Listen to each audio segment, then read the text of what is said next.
Welcome to AUA Leadership in Business, an official podcast of the American Urological Association. We are excited to share with you today one of the 9 courses featured in the AUA Institute for Leadership in Business track on demand. We hope you enjoy this episode as Jeffery Daigrepont, Senior Vice President of the Cobra Group, shares his experience on how artificial intelligence is transforming healthcare and its impact on urology practices.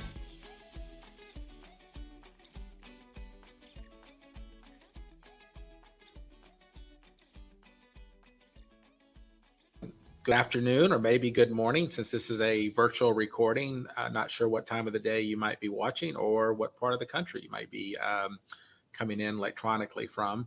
But it is always such an honor and privilege to have the chance and opportunity to speak and provide education for AUA members. I was just telling Laura, I've been part of the faculty now for over 20 years, and I truly get more out of participating and sharing knowledge, and it does not get missed on me how much that I enjoy doing this. So just want to start by saying thank you again for the privilege of providing education. And so today, on behalf of the 2004 Institute for Leadership in Business track, we're going to be talking about the topic of artificial intelligence, which I'm sure you've heard a lot about recently and have been probably hearing both good and bad, maybe even some unsettling things. And so we're going to try to cover this not only at a high level, but then we're going to get down to some specifics.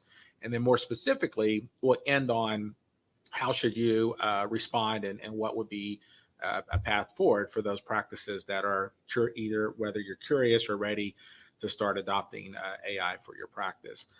So with that being said, the agenda today, we'll just kind of briefly do an overview, some history of what AI has looked like. We'll look at it then more specifically in operations, and then we'll touch on some of the ethical and legal considerations of AI. Full disclosure, which I should have said the slide previously, we do not have any financial conflicts with any vendors or products or any AI companies, and no other conflicts to report other than just providing guidance and education. So sorry, I forgot to mention that a second ago. But when I hit the second to the last bullet, it reminded me that I should have given that disclaimer. So now that we got that out of the way, let's get into the presentation itself.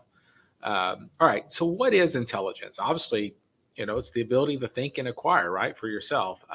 The ability to interact, have speech, motion, grab things, the ability to reason, sometimes maybe if you're my kids, argue a little bit, the ability to learn and adapt, and then to think in an abstract way. You notice I didn't put, at least I should have probably put on here, which is something that I think, on a personal level, I often think about conscience and where does that come from, right? That's always a question that's still to this day is oftentimes studied and talked about. And the one thing that I've oftentimes said to myself is that I will get really terrified if AI can develop a conscience. Some people think it can. I don't think it's possible, but that's where I think we would perhaps maybe cross the line a little bit, or it could get extremely interesting. But I should have probably put that as part of our intelligence. It's definitely something that has always been something I've been curious about. Exactly where does conscience come from, right? And so this is kind of how we define it, I guess. And then when you start thinking about how does that then translate to artificial intelligence, the word artificial intelligence, or those two words actually, is kind of the umbrella term for what we refer to as machine learning, or the capability of machines to process information in a way that's very similar to how our brains might work. And then within artificial intelligence, there's two mechanisms. There's what's called machine learning, which is primarily most of what you see today.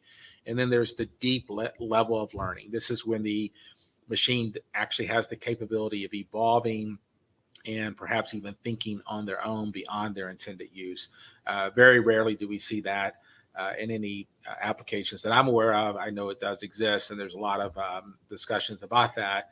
But most of the innovators today are attempting to cap their AI to just its purpose for the algorithms that's for an intended specific purpose, not necessarily to continue to learn and grow in intelligence.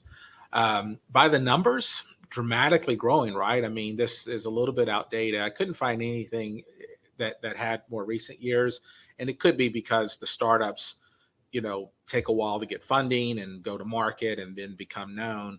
But there's no doubt, and you've seen it everywhere and hear about it, that there's a lot of innovators rushing in and starting AI companies. I think towards the end you'll see a number of them that have come up just recently, and in many ways, this is probably going to be bigger than it was 10, 15, 20 years ago remember when all the EHR vendors rushed in and they all thought they had the best solution. And, today, as oftentimes is the case, a lot of innovators rush in and then the market consolidates and then 2 or 3 major players will then emerge as the primary players. So we don't quite yet know who that is quite yet, but we do know there's a lot of innovators obviously chasing it.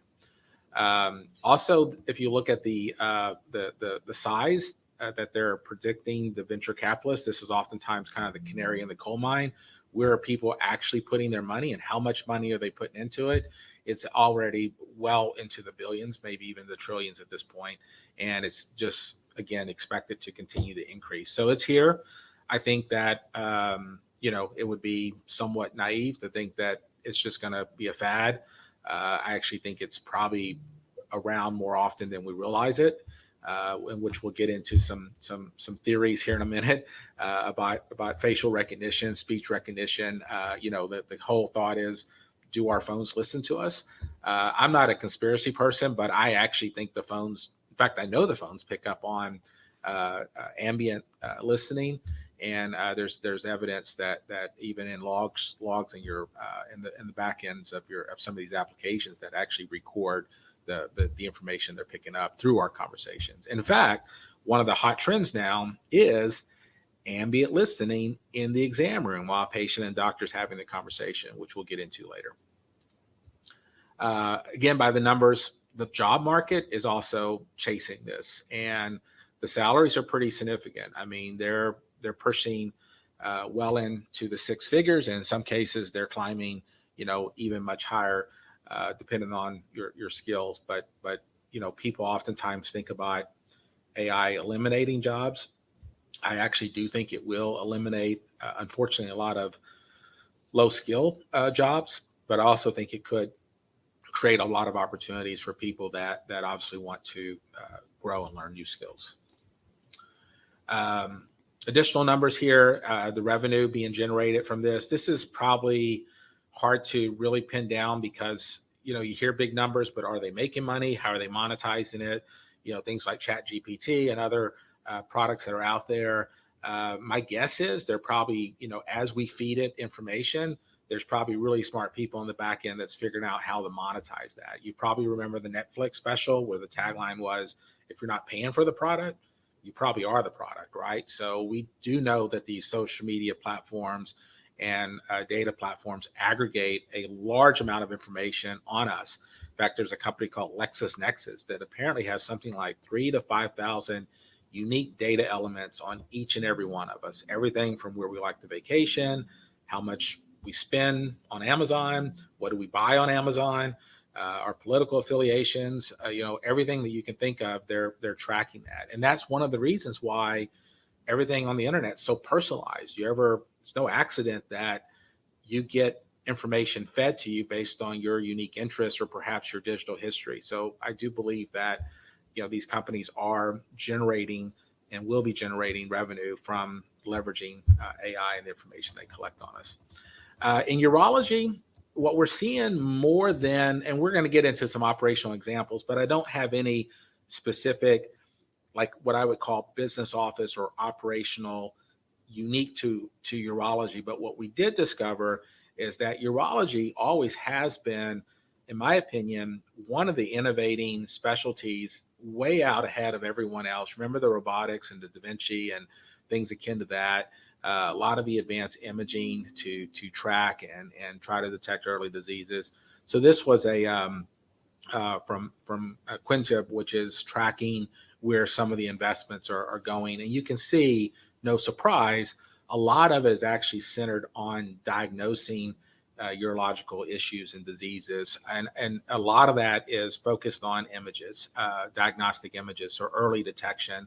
And it's the computers aren't outperforming by a lot, but by about 2%, they're actually picking up, having better odds of detecting early disease than most radiologists can. Now, that's not necessarily the urologist that's doing that work, but clearly the urologist is depending on those early diagnoses, and they have a high degree of interest in trying to have better outcomes by detecting early. And there's a couple others that's actually focusing on kidney stones, and so I think it's definitely more prevalent in our clinical side of the practice than it is operations. A few predictions. Obviously, some of these have been around for a minute, but I do believe that the job loss is for the low skilled jobs. That's a real number, and I think the areas that's probably most at risk as it relates to medical practices, I believe your help desk ticketing system. So my industry, right? Like we help people fix computers. Well, what happens when the chatbot is doing a better job? In fact, a lot of the chatbots now and IT managed support can actually go in and repair problems that happen in the middle of the night before we even come in the office. It's already fixed it. Think of these, password resets where you just put a token in and it issues a new password. That's all being done by robots now. You have insider threat monitoring tools that's looking at your network, and all of a sudden it saw activity occurring at 3:00 in the morning on one of your employees' computers, and that employee the next morning said, "No, I was sleeping at that time." Or you're getting emails from that employee who never sends an email after 5:00, and that looks suspicious. So there are these tools that's starting to monitor things. We've seen the generation that's coming into the workforce, good or bad. I know we have lots of opinions on this, but they are very much driven through tools and apps, and in fact, just communicating with them. Sometimes I have, my kid, I have one that's 13 and one that's 29, and I have much better odds getting communications going through electronic forms than I ever would. They're not going to answer my phone call if I try to call them, but I can text them usually. So a lot of changes is happening, and I do believe these predictions are likely going to come true. A little bit of timeline just for fun. If you kind of go through the history of evolution, I thought there was my little. We must have had to remove it because the size. But I remember the Microsoft guy that used to click on your monitor that had the little paper clip, and that was sort of an early form. One of the probably ones that I remember my first instance of seeing it actually appear in my work life was these editing tools that would just automatically find problems with documents and it would start making suggestions. So that was some of the early examples. IBM made some pretty big accomplishments when they actually built a machine called Deep Blue that was able to actually beat the world champion chess player. And if you think about playing chess, if you ever done that before, know how to play chess, you have to be thinking 4, 5, 6 moves down to be an effective chess player, especially the world champion of all things. You've had Google and others, and of course the timeline. I didn't really do current because I kind of wanted you to see that this has been, people have been chasing artificial intelligence for some time now, going all the way back to 1956. Again, IBM, innovating some technology there. So we've been at it for a minute, and a lot of companies, big companies, have been chasing this.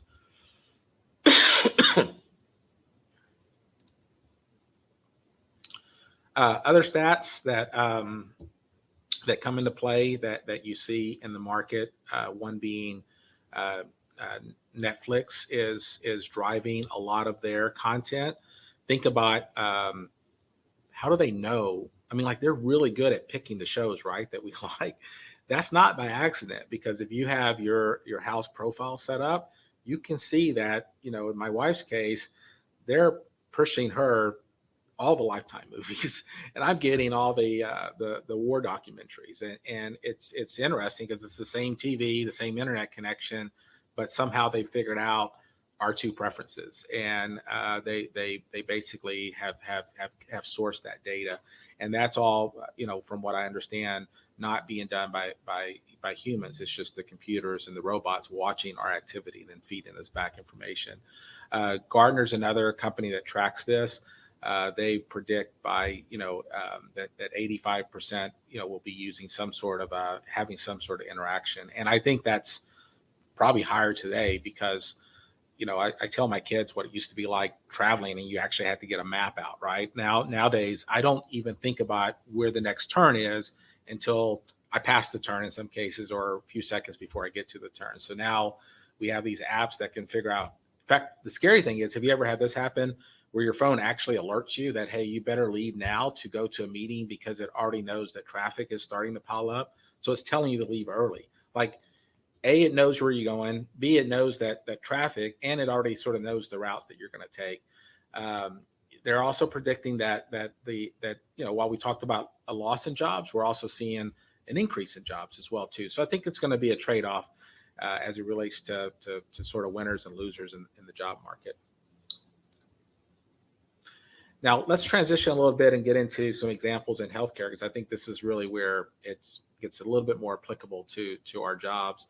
One of the areas that AI, that I personally have been extremely excited to see, is its ability to fight and detect and prevent infections. I'm not sure if you guys are aware of this stat or not, but over 200,000 people, healthy people, like go into hospitals for routine procedures and never come out. That is the equivalent of a 747 crashing every single day. I don't think we realize how dangerous hospitals can be sometimes when you're dealing with these infections. And there's now artificial intelligence. In fact, this next device here, and you could even see this in clinics, this little badge is detecting if the nurse or caregiver went between patients' rooms without first clearing a wash station to sanitize before they went to the next patient. It doesn't mean you cannot, just walk past it and trip the sensor, but little things like this, because I think in a busy hospital, what oftentimes happens is you're under so much pressure to care for so many patients on that floor. You can easily see how even the best of person with the best of hygiene just simply forgets, right? Or they weren't aware that they just left one room and they're entering another room. So that's just one example of how these devices are now tracking and helping caretakers reduce infections. Another example that's not necessarily, well, it's in line with what we're kind of seeing around telehealth, but this is taking it to another level. These are actual virtual assistants that are carrying out tasks in some cases. In behavioral health, we actually have virtual assistants that check in on patients. Did you take your meds? How are you feeling today? In fact, my watch, the Apple Watch, has a little chat bot that checks on me to see if to make sure I'm standing up, or did you drink your water? And that these tools are now being linked back to caregivers, so that way, if you're managing a chronic condition, you too can have these sort of virtual assistants that you may have otherwise had to have a nurse or someone calling and reminding patients to do certain things. So we're starting to see these virtual bots show up and starting to interact more directly with consumers, so patient-facing type assistants. This is an example of a little bot that actually travels around the hospital. This is out in Belgium, but I've seen these not as cute as this one, but Centera has one. In fact, Dr. Steve Schlossberg, who's a member of AUA, was one of the pioneers that actually brought that to the hospital, because he was complaining that, hey, every time I have to leave my office to go to the hospital, I have to cancel, 5 or 6 patients. It's costing me a lot of money. And so one of the things that he was able to get Centera to do is they bought this robot that had this monitor, and he would actually drive it around the hospital with a joystick from his office across town, and could literally go into the hospital room, do a consult. Right there in the monitor was Dr. Schlossberg, and the conversation was occurring just as if he was bedside.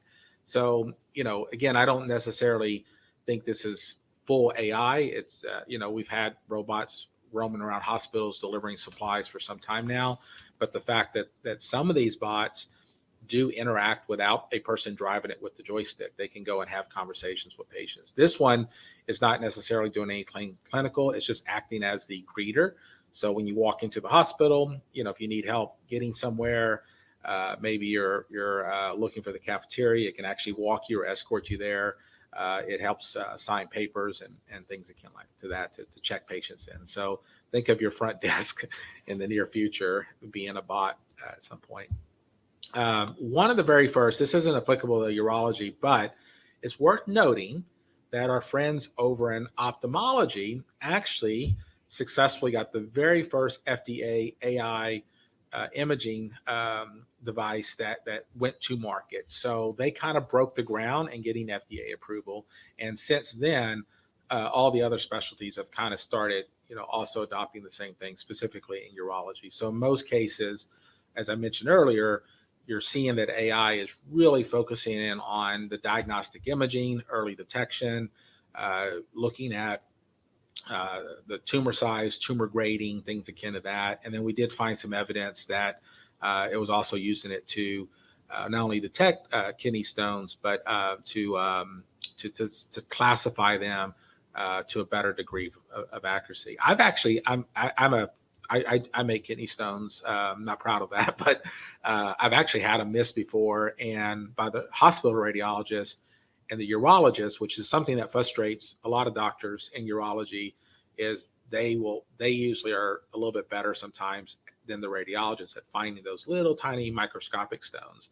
And believe it or not, a little tiny stone can cause a lot of pain and discomfort. So I've had that happen at least twice now, where the radiologist said, no, there's nothing going on. And when I saw my urologist, he actually saw the stone. So maybe, as AI helps and support, and I don't see this taking over. I actually see it more as complementing. Think of it kind of like a co-pilot. Like, let's have the radiologist read it, but then a second read could maybe be done by AI. And as mentioned a second ago, the studies so far is showing that the AI machines are doing about a 2% better job at detecting and picking up early stage disease. So not significantly better. And also, if you look at some of the radiology data that talks about why they oftentimes miss, a lot of times it's just they're distracted, right? So where the nice thing about an AI machine, it doesn't care about distractions. No one's, sending in a text message or noise in the background, things akin to that could cause a distraction. And again, this is nothing new, but I credit urology for being one of the very first to really introduce robotic assisted surgery. In full disclosure, that's my doctor. He's a great urologist here in Atlanta, Dr. Patel. He's also one of the more, what I would consider innovative doctor, always trying new things. And so very proud to call him my caregiver, my doctor. And he's obviously one of our, cutting edge urologists here in Atlanta that we oftentimes look to for guidance on things like this. And then you are seeing, there is no specific AI powered EHR yet in urology specifically. However, many of the EHR vendors, Epic in particular, Athena, Allscripts, NextGen, they're all chasing AI enhancements. The main thing that are one of the newest features that is in some cases already out is this concept called ambient listening. And I have mixed feelings of that. Actually, I'm probably okay with it, with the caveat that as long as we're giving the consent to the patient. I think if you're going to record someone, or if there's recording going on in a building or in an exam room, you probably owe it to the patient to at least let them know. And by the way, it's not uncommon for patients to bring in their phones set to record. They record caregivers a lot of times without your knowledge. So I think it could help. Like how many times have you had a situation where you didn't say that, and the patient's back there saying, or online writing something saying this is what you said, or they just didn't follow instructions, or worse, there's some malpractice claim that comes later, and this recording could very much help the provider and caregiver sort of defend exactly what happened. And the other big advantage is sometimes these computers are not just listening to carry out orders. There may be things that are important to the doctor that the patient just doesn't know to communicate. For example, you're getting ready to prepare a patient to go in for surgery. You might ask the question, are you on blood thinners? Well, patient may say no, because to them, they're not. But the data shows, based on LexisNexis, that they just ordered some fish oil from Amazon. So that could be helpful information to say, well, our monitoring system detects that you've ordered this.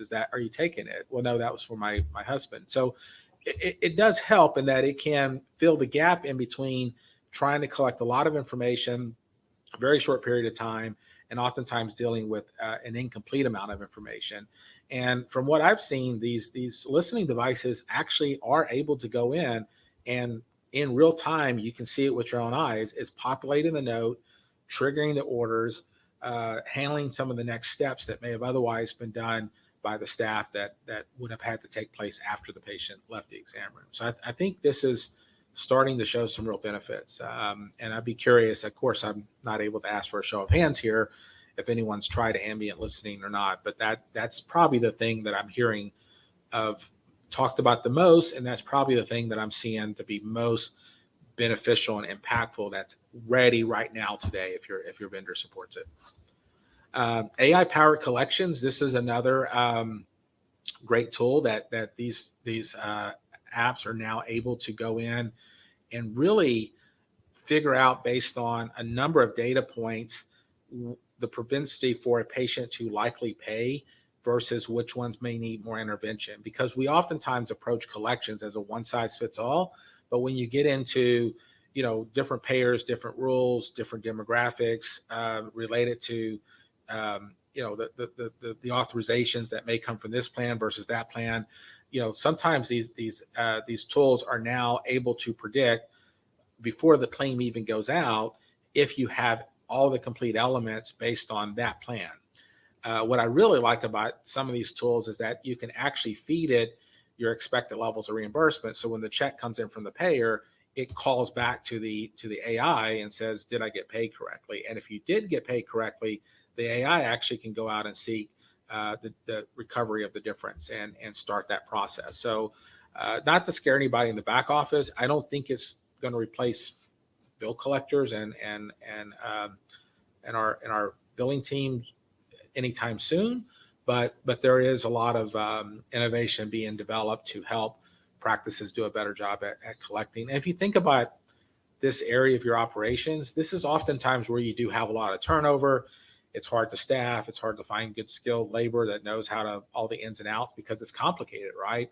These payers have created, millions of rules across hundreds of payers, and we're just supposed to know. And oh, by the way, they get to change them every year. So I think that's one of the benefits. That AI can probably do a better job at tracking and remembering, all these rules and all these circumstances. You heard me say earlier about help desk. We're seeing this. We've for years have helped practices, but now we're seeing the bots do a lot of what we used to do by remoting in, which I think is a good thing. It's okay to embrace this. If you can get faster support, 24/7 support. The best thing about the bots is they don't call in sick. They never take vacation. They don't complain. They don't even take a lunch break. Like, they work like all day long, and you don't even have to pay them a salary, or benefits that matter. So I think it's a good thing if you can find it. You may have heard me mention earlier, I think I did, call centers. We're also going to see bots take over call centers. I think we'll see bots take over all things related to patient statements and inquiries, at least the first level, maybe even second level inquiries, and it could go. I think we could even see bots handle prescription refills and non-urgent messages, returning messages that's kind of based on a standard of care. In fact, the next slide, I think, shows you exactly how it would work. So think of, I don't have my pointer, but on the far left, you see these little red dots. These red dots illustrate what I would call the input. The green dots illustrate what is often known as the output. So let's say you have a bot doing just a garden variety patient intake. New patient just comes in And normally they're filling out paperwork or someone's asking the questions and then someone has to rekey it into the EHR. Well, the red dot may just be a standard question of, do you smoke? And if the answer is no, it passes all those green dots and goes to the next one. If the answer is yes, then you can see where the green dots now have to explode in. And now it's like, okay, well, how long, how much, how often? So as these bots navigate the journey of a conversation, it's firing off sort of what I would call if and do what type algorithms. And I don't know, I guess it takes just a lot of time to build this, but when you think of a natural conversation and all the dynamics that could occur, same scenario. Let's try this different way. Do you smoke? Yes, I smoke. How often? Well, a little bit, and I do a little crack on the side. Wait a minute. What you do? What? Now you're dealing with a whole different set of questions. So where's the green dot for now substance abuse, right? Because the patient just threw something at you that wasn't even built into this decision tree or discussion tree. And I think that's where some of the challenges are. So as you start thinking through your expectations of a chatbot, just know that it's only able to respond to whatever is built in based on the standard responses that a person would normally give. But it's healthcare, right? And we're humans. We don't always give the normal responses. And there could be a set of circumstances that just completely break the normal. And that happens a lot in healthcare. You see it all the time. Urology has some of the most interesting conversations I think I've ever witnessed in any specialty.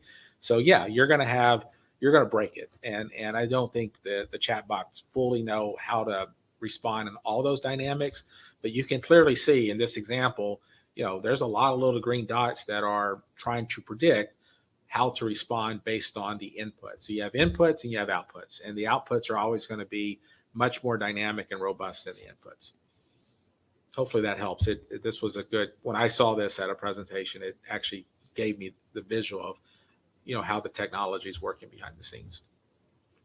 And then, this is a good one. So what do you guys think about this? Facial recognition when you walk into a practice, like the patient walks in, you have a camera, knows who they are, checks them in. We just talked about the bot, but now the facial recognition says, hey, I can handle this. I know this is Jeff. He has this insurance. He's always late. So let's send him a notice to remind him that he needs to come in, 15 minutes early next time. And they know that I owe a balance. And so they're going to, automatically ask me to stop by the front desk to have that discussion. A little creepy. I agree. Yeah, that's concerning. Again, I think I can live with this as long as we're probably giving consent to patients and consumers that it might be occurring. Another thing is not related to healthcare, but the FBI has been using this for some time to try to recognize dangerous people. We know who's on the most 100 most wanted list. We know who they are. We actually have their pictures in many cases. So think about fighting crime or fighting terrorism. I mean, what if the hotel you're staying in had something that could detect when a dangerous person walked into that building and, could set off alerts to security and whatnot. So I think this is helpful. At the same time, it can be intrusive. It can be an invasion of privacy. It can be something that's a little bit unexpected at times. I've actually had, I would call them kind of strange scenarios occur. I've been at Home Depot before shopping for a faucet, and I get an ad for a faucet on my phone. Now, I think it's a combination of a couple things. One is my phone is probably broadcasting my location, and Google already knows that I was researching a faucet. And so the system put two and two together, and maybe they hit me with some facial recognition and they know I'm cheap. And so they just hit me with a coupon. So they knew three important things about me by stitching together my location, my internet search history, and a profile that they already had on me based on my spending habits. So you can sort of see where, yeah, that kind of stuff gets a little bit unsettling, right? But I always remind myself that, if you want to know where the nearest Starbucks is, you sort of have to give up your location. So there's always that trade-off. And then let's talk a little bit about kind of the ethical concerns, right? Because I do think that this is something that our industry does have to address, and they probably need to address it sooner than later.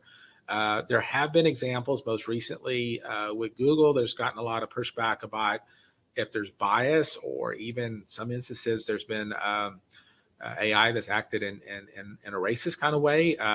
If you want to entertain yourself, well, maybe you shouldn't Google Microsoft Tay, but that was a highly offensive chatbot that went on rants that it should have never went on, and no one can figure out why all of a sudden it got so racist. But they had to take it down, so it does happen. I also think, as much as you want to not have your bias be put into your code, I could see where that can easily be done, even if it's unintentional, because the computers are trained by the humans and the beliefs and that they may hold. So if a developer holds certain biases, that certainly can. In fact, I've not seen a major example of this. Well, there's several little ones, but a major one recently in the court system.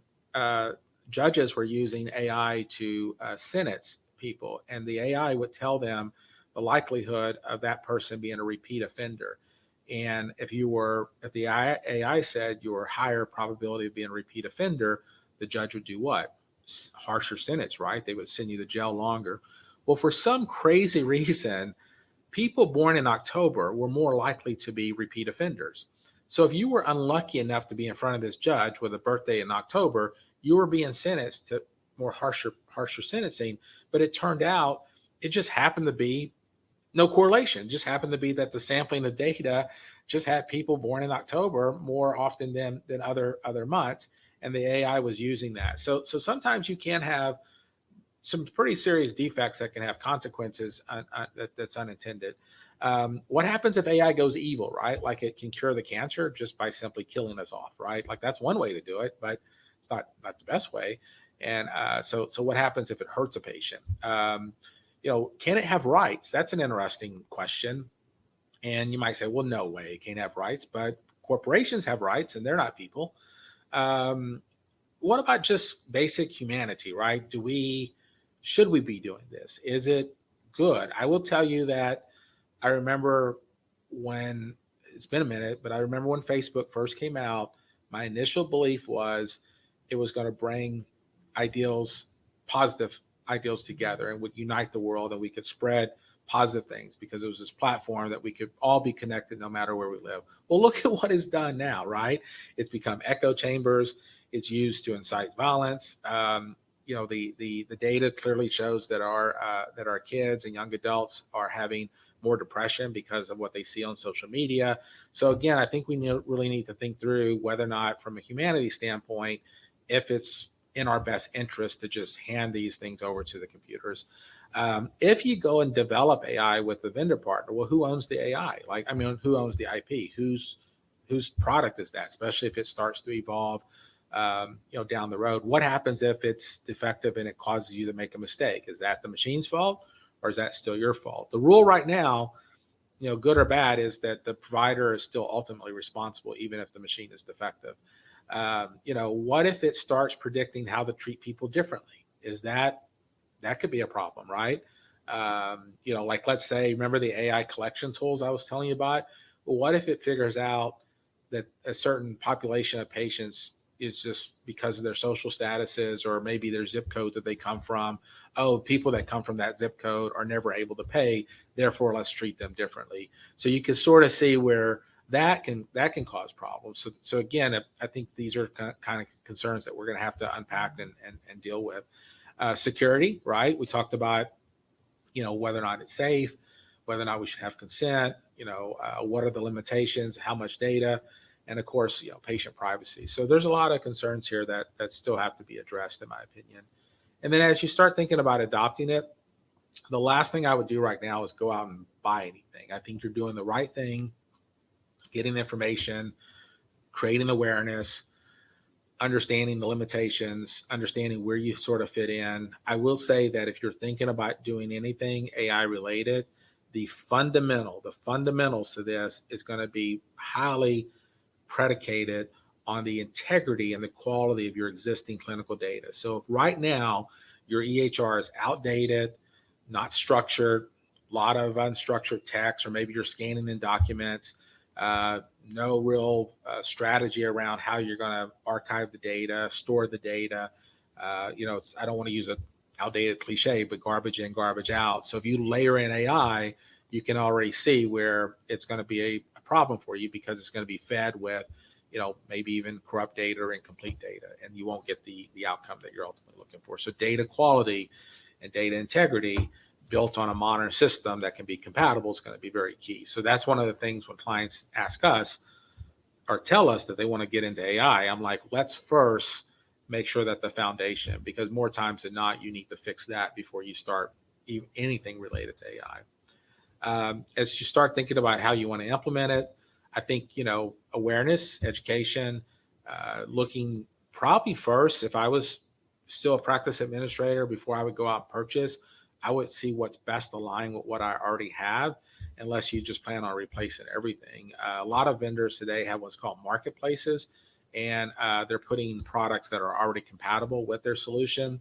For those of you who may not be industry junkies like myself, when the Cures Act was published or passed, they forced all the vendors to publish their AIs. So here's something cool. You can now get APIs, the programming language. So if you, the practice, want to develop a patient-facing app, for example, you now have the APIs. And in the past, vendors would charge a lot of money for that, or they just flat out wouldn't give it to you.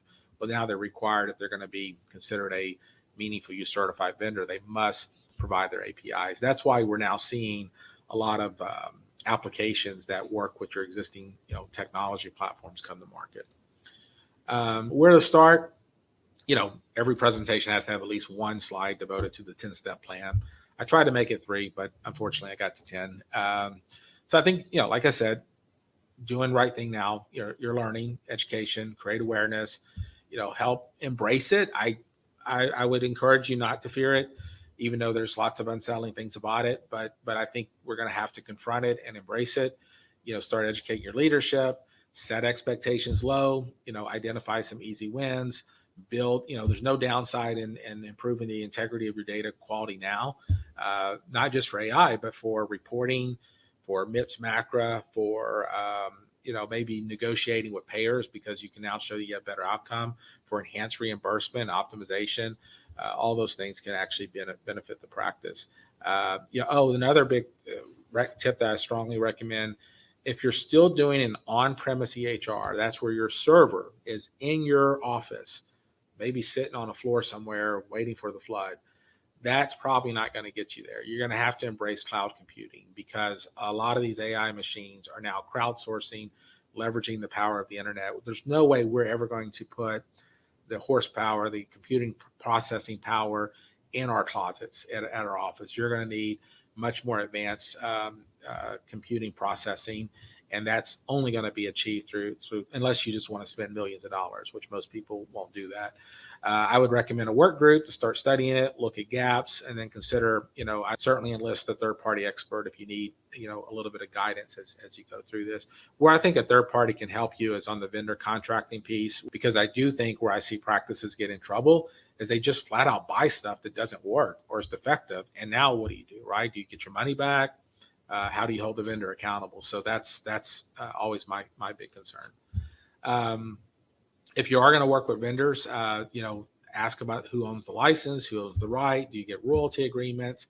Always want to have what's called an acceptance criteria that says, hey, I'm accepting and embracing this, but I'm not financially responsible until things work as promised. And it may be work as promised is some sort of co-development agreement where you work on it together. And then at that point is when you accept financial responsibility, because you may be going into something that's not fully baked just yet. And you may find that, hey, even despite the best of intentions, it just didn't work out. Do you have plans for how you would terminate from an AI app? Like, what happens then? Who controls the data? What happens with all the things it learned? Do I get that back? Can I shut it down? Do you protect me from other people using what I built? Because I was wanting to build something unique for my practice. What about things like governing law and venue? If there is a dispute, we'll settle this in my state, or do I have to go to the state of the vendor? So, and price escalation, that's another at the last bullet on the left. keep in mind that if you were to develop something very innovative that had a lot of market usability, suddenly they may start increasing the price. My hopes for you as an early adopter would be that you have price protection and that you'll prevent them from just going up and up and up on you. We saw this in early stages of EMR adoptions. Vendors wanted to get in the market. They cut low, good deals. Prices went up. And then all of a sudden, practices were faced with 5, 10, 15% price increases. Other considerations, look at short-term things we talked about. I think medium could be sort of testing the water. And then long-term, you're probably going to need to start thinking about how do you invest in your infrastructure, the data quality stuff that we talked about a second ago. And then, some real-world examples. These are a few that are around the country. My favorite one, I think it's up here. If not, I can just describe it to you. It was actually Wake Forest, where they launched. They had challenges with, for some reason, supplies would just go missing, and they couldn't get them to the department's big campus, and so they had deployed drones that could pick up small packages and fly them around the campus. And so, literally overnight, they eliminated all the couriers that was running supplies everywhere. But more importantly, suddenly they had no more leakage, right? The supplies actually got from the supply house or the supply room to the nurse or to the floor. And specifically, they were finding that some of the meds and things like that were just not out of inventory. And so that was a good example. And then more recently, Ochsner, if you're in Louisiana, was doing a project with Apple with their behavioral health, where the Apple Watch could call back to a caregiver and say, hey, this patient hasn't moved in 3 days. Let's go check on them. And so there are a lot of innovation around that. So, I think we're going to see more of our larger institutions spend the money, hopefully, and maybe they'll do the trial and error for us for a minute to help refine it, develop it, and then you'll start to see a lot of this innovation come down market as the big health systems play around with it. And then I always like to have at least one final thought. Many of you are probably familiar with the book, The Black Swan. The Black Swan is a great book. It talks about the devastating consequences that can hit a practice or any organization for that matter that doesn't prepare for the future. And the one example that the Black Swan gives that I think is just catastrophic is what happened to the Kodak Corporation. Remember Kodak? Like a global billion-dollar worldwide company. And the executives at Kodak believed that there was no way possible that digital cameras would ever replace them, because they knew people would literally go into burning homes to get family photos. And that was true. But how many people actually process film today? There's a big difference in my two kids' age. The older kid, we got boxes and boxes of photographs. The younger kid, not so much. But thankfully, they looked very similar when they were younger. So we just tell the younger one those are her pictures. So she doesn't know the difference yet. But no, all joking aside, Kodak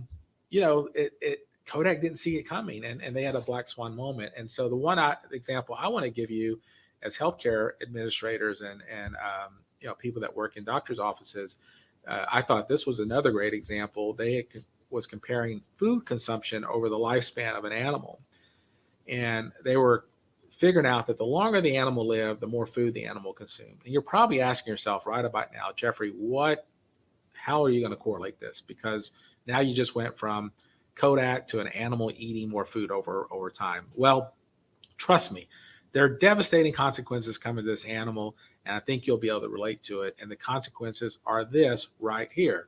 Now, did the turkey not know? Like, there's all this free food, friends are leaving, they're not coming back, there's all this screaming in the background. And the point of sharing this with you is, let's not be turkeys, right? Let's have some awareness. The noise around us is not noise. We need to pay attention to it, and we need to start planning and preparing. And a lot of times, just a little bit of action taking can oftentimes position the practice to be very resilient in the future, where, oftentimes when we see practices struggling, it's not because they didn't have the capability, the know-how, the knowledge, they just didn't plan for the future. And so I think the good news is you have that opportunity. You're doing the right thing by attending presentations like this. You're learning, getting education. I'm grateful for the AUA for putting on talks like this, and there's many others. If you haven't done so already, please, look through all the education. It's a great service they provide with a lot of great speakers. So I'll leave you with this final slide, which is just some resources that you can go to on your own and get more information on AI. And as always, it is such an honor to present. Hopefully you enjoyed this. I'm looking forward, hopefully, to seeing everyone in the future at one of the in-person meetings. But in the meantime, thank you very much. If you have any questions or comments, as always, feel free to reach out. Thank you.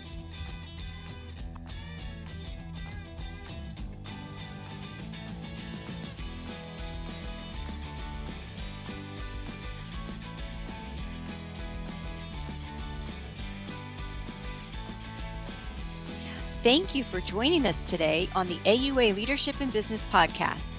We hope you found today's insights valuable. Remember, growth is a continuous process. To further enhance your business acumen and accelerate your professional development, explore the AUA's Institute for Leadership in Business track on demand by visiting the AUA University at auau.auanet.org and simply click on the program icon. The ILB track on demand features 9 courses covering a wide range of leadership and business topics that will empower you to lead effectively and achieve your professional goals. Invest in your future by visiting auau.auanet.org and register for the ILB track on demand today. Until next time, continue to learn, lead, and excel.